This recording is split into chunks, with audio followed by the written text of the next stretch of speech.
何というのでしょう。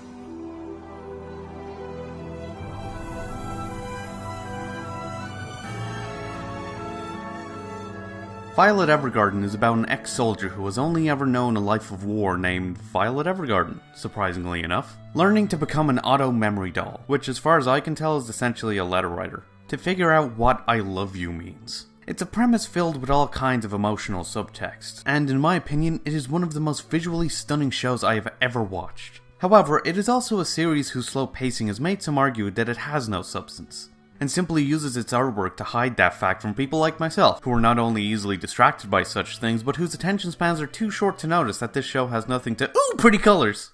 But I think these criticisms often miss the point, because at its core, Violet Evergarden is about how people move on from tragedies, both international and personal, and what happens after the fact. And today, I want to talk about why this makes Violet Evergarden so fun to watch. And yes, potential spoilers ahead. Violet Evergarden isn't so much concerned about war itself, so much as it is about how people live their lives when said conflicts come to an end. This can be seen in the show's protagonist, Violet, who, as mentioned before, is a young girl who spent her entire life being trained to be a ruthless killing machine, but who must now adjust to the complicated nature of a peacetime world, one where her violent skills aren't necessary. But over the course of the story, she eventually learns how to bring people together through her writing, instead of tearing them apart, in some cases quite literally.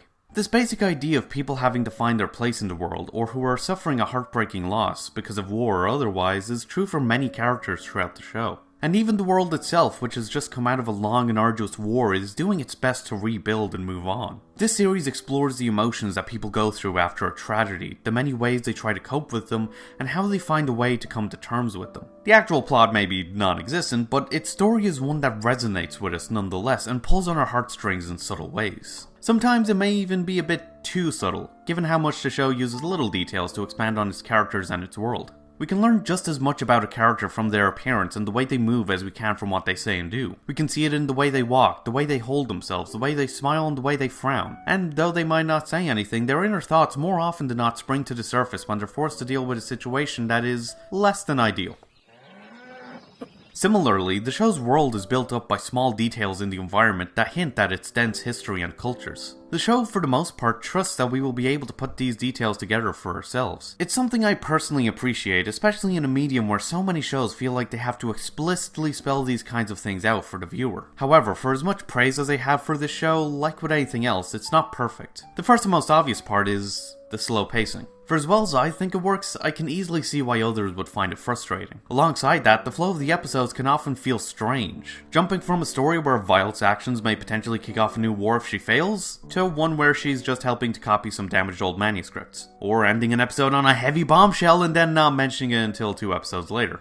It can be quite jarring, but the thing that genuinely annoys me is Violet's characterization. Now, I don't think Violet is a one-dimensional character by any means, as for as blank as she may appear, especially when compared to the rest of the cast, she's established as a deeply caring person who's been broken by her experiences, and who simply has trouble fully understanding her own emotions and is struggling to keep it together. However, the show often depicts her as someone with no emotions. This sends mixed signals and gets really annoying really fast when her dialogue leaves me genuinely unsure as to whether or not Violet is actually a robot. The metal hands don't help. But for as frustrating as these aspects of the show are, I think they are overshadowed by what the show does well. It may not be the most thrilling series in the world, but it's one that easily pulls at our heartstrings in ways both obvious and subtle. Because at the end of the day, Violet Evergarden is taking the time to make us care about its world and its characters, and their struggle to move on from the hardships they've endured and find a new place in the world. And that's what, for me, makes it so fun to watch. And yeah, those are my thoughts. Tell me what you think, if you agree, disagree, how you feel about slow-paced shows, if you're easily distracted by pretty artwork, etc. And thanks for watching. If you enjoyed this and want to see more, check out my last video, where I break down RWBY Volume 5's fight scenes and see what they get horribly wrong and fantastically right. Or check out my video on Eurocamp and why its laid-back nature makes it so fun to watch. And don't forget to like, comment, share, and of course, subscribe to come fly with me. You can also follow me on Twitter for updates on this channel and other stuff, and hopefully I'll see you later.